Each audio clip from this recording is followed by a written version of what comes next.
ஏங்க ஒரு வெறும் 500 ரூபாய்க்காக அந்த அஜித்குமாரோட உயிரை வந்து காவு வாங்கிருக்கீங்களே, எல்லாம் அநியாயமா தெரியல. ஃப்ரெண்ட்ஸ், என்ன நடந்துச்சு, உண்மை நிலவரம் என்ன, அதோட உண்மையான ஸ்டேட்டஸ் என்ன அப்படிங்கறத இந்த வீடியோல பார்க்கலாம். வாங்க ஃப்ரெண்ட்ஸ், வீடியோக்குள்ள போலாம்.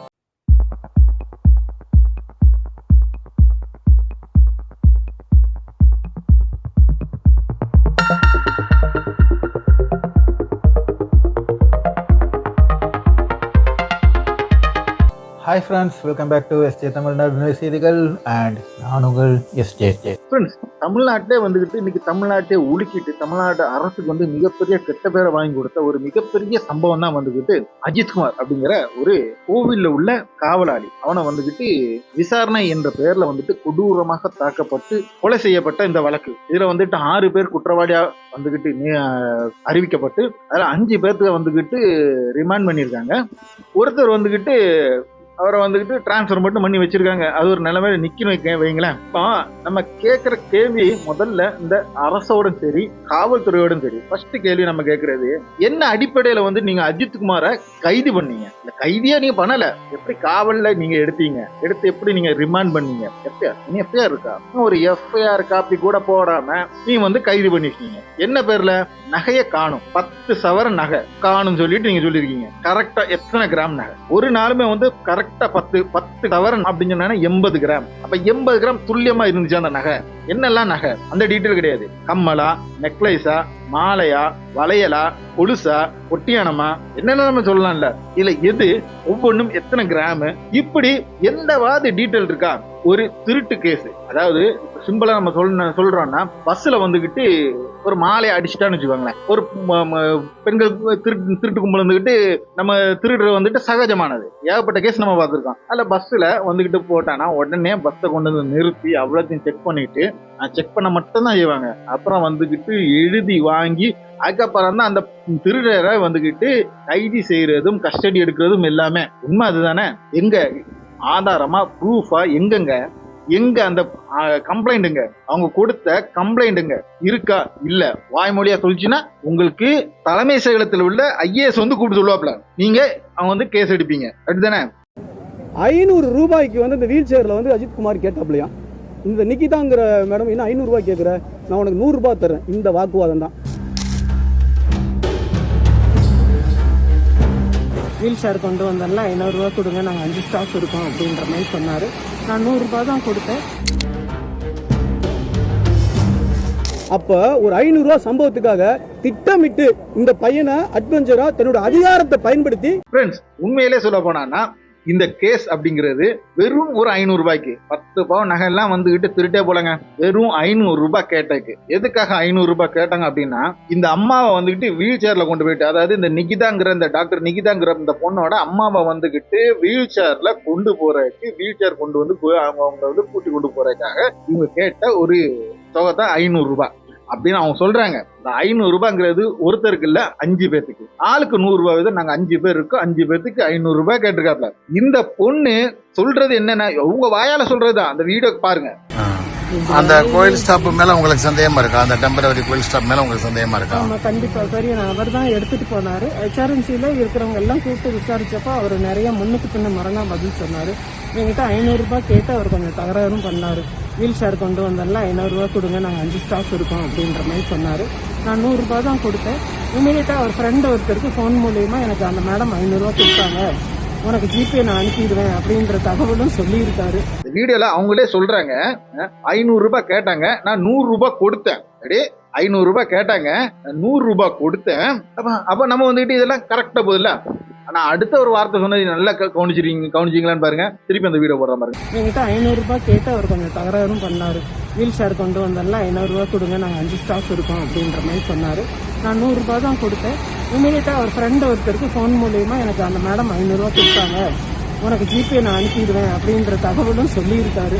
இப்ப பாருங்க, அந்த அடுத்த என்ன சொல்றாங்க, அவன் ஃப்ரெண்ட் கிட்ட சொல்றானா 500 ரூபாய் கிடைச்சிச்சு, நான் ஜிபே பண்றேன். எப்படி அது எப்படிங்க நடக்கும்? 5 பேத்துக்கு 100 ரூபாய் வீதம் 500 ரூபாய் கேட்டதாகவும், ஆனா இந்த பொண்ணு 100 ரூபாய் கொடுத்தோம், அப்ப 400 ரூபாய் என் கை காசு போட்டுட்டு உங்களுக்கு எல்லாத்துக்குமா? அப்படின்னாலும் ஒருத்தனுக்கு ஜிபே எப்படி பண்ணாப்ல? 5 பேத்துக்கு மீதி 4 பேத்துக்கு அவன் ஜிபே பண்ணல. அதுலயே வந்துகிட்டு எல்லாமே வந்துகிட்டு தவறு, பொய் அப்படிங்கறது வந்துட்டு நமக்கு நீட்டா புரிஞ்சுக்கலாம். சரி, இந்த டாக்டர் நிகிதா யாரு அப்படின்னு சொன்னா இந்த வீடியோ பாருங்க.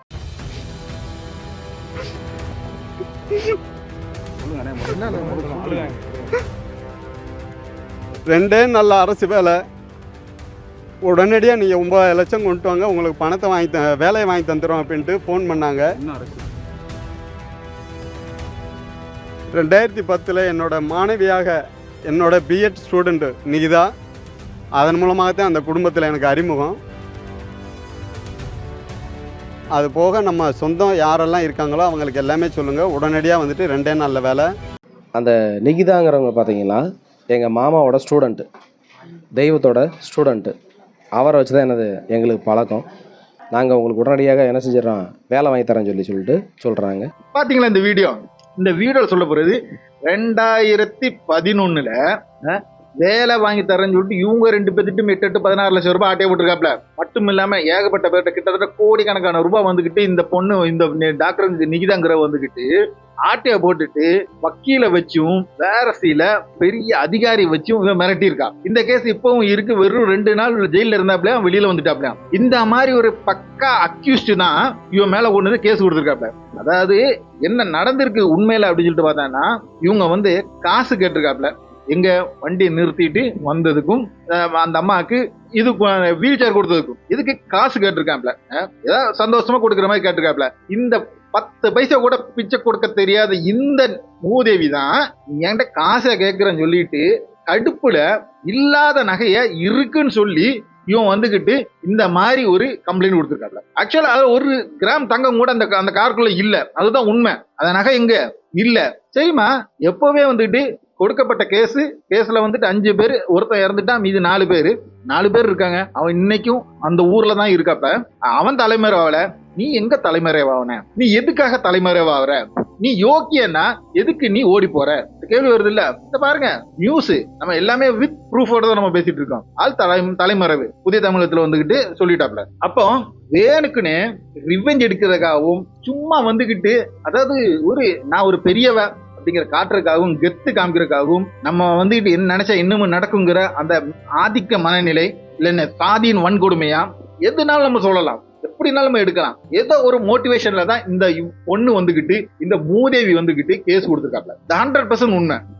அவளுக்கு நல்லாவே தெரியும் இவன் திருடலன்னு. நம்மகிட்ட இந்த நகை ஒரு கிராம் நகை நம்ம கையில இருந்து காணா போலங்கிறது இவளுக்கு 100% தெரியும். இதை தெரியாத மூதேவி அவன் மேல பிரஷர் கொடுத்து இவன் வச்சு அடின்னு அடிக்க வச்சிருக்காப்ல. உண்மையிலேயே சொல்ல போனா என்ன பொறுத்தவரை நான் சொல்லுவேன், இந்த அஜித்குமாருக்கு ஒரு தியாகி. இந்த தியாகத்தினால நீங்க தமிழ்நாடு போலீஸ்ல ஏகப்பட்ட நல்லது நடந்திருக்கு. அது நம்ம அடுத்த ஒரு வீடியோல நம்ம தர்றோம். அப்போ இந்த மாதிரி அயோக்கியத்தனம் செஞ்சதுல தலைமை செயலகத்துல இருந்து ஒரு IAS அதிகாரி போன் பண்ணி இந்த எஸ்பிட்ட பேசி எஸ்பி மூலமா தான் இந்த பிரச்சனை ஃபுல்லா நடந்திருக்கு. யார் இந்த IAS அதிகாரி? இந்த IAS அதிகாரி மேல என்ன கேஸ் எடுக்க போறீங்க? என்ன நடவடிக்கை எடுக்க போறீங்க?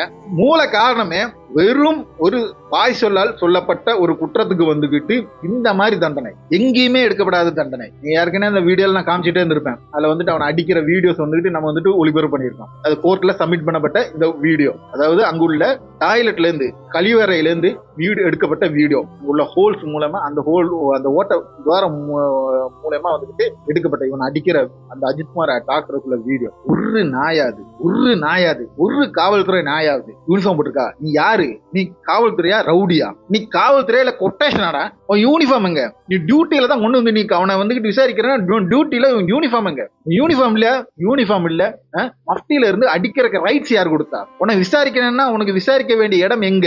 தெளிவெடுக்க இங்க வச்சிருக்கானா கூட்டி கொண்டு போய் பொதுமக்கள் மத்தியில நீ தெளிவெடுக்க வேண்டியது உண்மை. ஓகே, அந்த இடத்துல தாக்குறதுக்கு உனக்கு எந்த உரிமையுமே கொடுக்கப்படல. அவர் எதிர ஒரு மனுஷன் தாக்குறதுக்கு உனக்கு ஒரு உரிமை கொடுக்கல. நீ எவிடன்ஸ் கலெக்ட் பண்ணணும், அதை வச்சு நீ ப்ரூவ் பண்ணணும், தண்டனை கோர்ட் கொடுக்கணும். இதுதான் இந்தியனோட IPC செக்ஷன்ஸ் அன்னைக்கு டாக்டர் அம்பேத்கர் ஓட் பண்ணி எடுத்த ஒரு உருவாக்கப்பட்ட சட்டமே. இந்தியாவின் அடிப்படை கொள்கை அதுதான். இதை நீ அடிச்சு நீ அவன் வாயால கக்க வச்ச, அவன் சொல்லிட்டான் அப்படின்னு சொல்லிட்டு அதை எடுக்கிறதே முதல்ல கோர்ட் முதல்ல தவறு. அவன் ஒத்துக்கிட்டான். எந்த நிலைமையில ஒத்துக்கிட்டான்? அதுக்கு தெளிவு இருக்கா? 24/7 அவனை நீ வாட்ச் பண்ணிட்டு ஒருத்தனை அரெஸ்ட் பண்றாங்க அப்படின்னா கூட்டிட்டு போனதுல இருந்து கம்ப்ளீட் ரெக்கார்டு எப்ப கொண்டு போய் கோர்ட் முன்னால கொண்டு வைக்கணும், அவ்வளவு அத்தனை நிமிஷம் ஒரு செகண்ட் மிஸ் பண்ணாம நீ ரெக்கார்டரா பண்ணிட்டு கொண்டு போய் வைக்க வச்சு நீ வந்துகிட்டு விசாரிச்சு நீ வந்து உண்மையை கக்க வைக்க, உண்மையை சொல்ல வச்சேன்னா அதை ஏத்துக்கலாம். நீ ஒரு இது இல்லாம அவனை போட்டு கேமராக்கு முன் இல்லாம ஒரு தெளிவு இல்லாம நீ வந்து அடிக்கிட்டு அவனை விசாரணை பண்ணக்கு எல்லாம் அடிச்சு நொறுக்கிட்டு அதுக்கப்புறம் கேமரா முன்னால போய் ரெக்கார்ட் பண்றது, சொல்லு கேமரா முன்னால பொட்ட பையன் செய்யற மாதிரி. உண்மையிலேயே இதுக்கு திமுக அரசு உடந்தை அப்படிங்கிற இது மட்டும் இல்ல, திமுக மேல நமக்கு குற்றம் சொல்றதுக்கு மெயினான காரணம் நம்ம வீடியோஸ் வந்துட்டு நீங்க எல்லாமே பார்க்கலாம், திமுக சப்போர்ட் பண்ணி தான் நம்ம போட்டிருப்போம். திமுக சப்போர்ட் பண்றதுக்கு வேற ஒரு ஆப்ஷன் இல்லாதனால அது விளக்கமா வேற நம்ம வந்துட்டு ஒரு வீடியோல சொல்றோம். பட் இந்த விஷயத்துல வந்துட்டு திமுக மேல மிகப்பெரிய ஒரு டிராபேக் இருக்கு, கெட்ட பேர் இருக்கு. உண்மைதான். இந்த பையனோட அஜித்குமாரோட குடும்பத்தோட அவங்க தொடர்பு படுத்தி ஒரு திமுக முக்கியமான பிரமுகர், அங்குள்ள லோக்கல் பிரமுகர் ஒருத்தர் வந்துட்டு கிட்டத்தட்ட 50 லட்சம் ரூபாய் தர்றேன், அந்த கேஸை நீங்க பின்வாங்கிறீங்க, பெருசுபடுத்தாதீங்க, விட்டுருங்கிற மாதிரி ஒரு கட்ட பஞ்சாயத்து நடந்திருக்கு. எங்க திமுக ஆள்ற மு.க. ஸ்டாலின் இருக்கிற தலைமை செயலகத்துல இருந்து தான் வந்துகிட்டு ஒரு ஐஏஎஸ் வந்துகிட்டு ஆர்டர் கொடுத்து இந்த அடாவடித்தனம் நடந்திருக்கு. போதாக்குறைக்கு அதே இதுல திமுக காரன் போய் பஞ்சாயத்து பண்ணிருக்கான்னா கட்சியே நீ எவ்வளவு கேவலப்படுத்துற, இதெல்லாம் முதலமைச்சருக்கு தெரிஞ்சுதான் செய்தா, முதலமைச்சர் பார்வைக்கு வந்திருக்கா, இந்த கேள்வியை தான் நாங்க முன்னால வைக்கும். இது மிகப்பெரிய தவறு. அதே ரீதியில அரசு செஞ்ச நல்லதே வந்துட்டு நாங்க மறைக்க போறது இல்ல. அந்த குடும்பத்துக்கு வந்துட்டு நிதி உதவி செஞ்சிருக்கீங்க, அந்த குடும்பத்துக்கு வந்துகிட்டு வேலை வாய்ப்பு செஞ்சு கொடுத்துருக்கீங்க, அந்த குடும்பத்துக்கு வந்து வீட்டு மனை பட்டா கொடுத்து வீடு கட்டி கொடுக்குற நீங்க வந்து உத்தரவாதம் கொடுத்திருக்கீங்க, அது எல்லாமே உத்தரவா பிறப்பிக்க செஞ்சிருக்கீங்க. நம்ம வந்து ஸ்கிரீன்ல நீங்க பார்க்கலாம், அதுக்குள்ள ஸ்கிரீன்ஷாட் எல்லாம் அதெல்லாம் வந்துட்டு நாங்க வந்துகிட்டு ஒத்துக்கிறோம், அதை வந்து பாராட்டவும் செய்யறோம். ஆனா அந்த பாராட்டுக்காக இந்த இதை மறைக்க கூடாது. எந்த செயலாளர் யாரு, உங்க கட்சிக்காரன் திமுககாரன் யார் வந்துகிட்டு அங்க போய் அவனுக்கு 50 லட்சம் ரூபாய் கொடுத்து இந்த இதை வந்துகிட்டு மூடி மறைக்கிறதுக்கு உதவி செஞ்ச யாருக்காக செஞ்சாப்ல, அதை எல்லாம் கொண்டு வரணும். அதுதான் உண்மையான ஆட்சி, அதுதான் மனு நீதி அப்படிங்கிறது. அதை நாங்க எதிர்பார்க்கிறோம். ஓகே ஃப்ரெண்ட்ஸ், அடுத்த ஒரு நல்ல ஒரு வீடியோ உங்களை சந்திக்கும் வரை உங்களிடமிருந்து விடை பெற்றுக் கொள்வது உங்கள் எஸ்ஜே.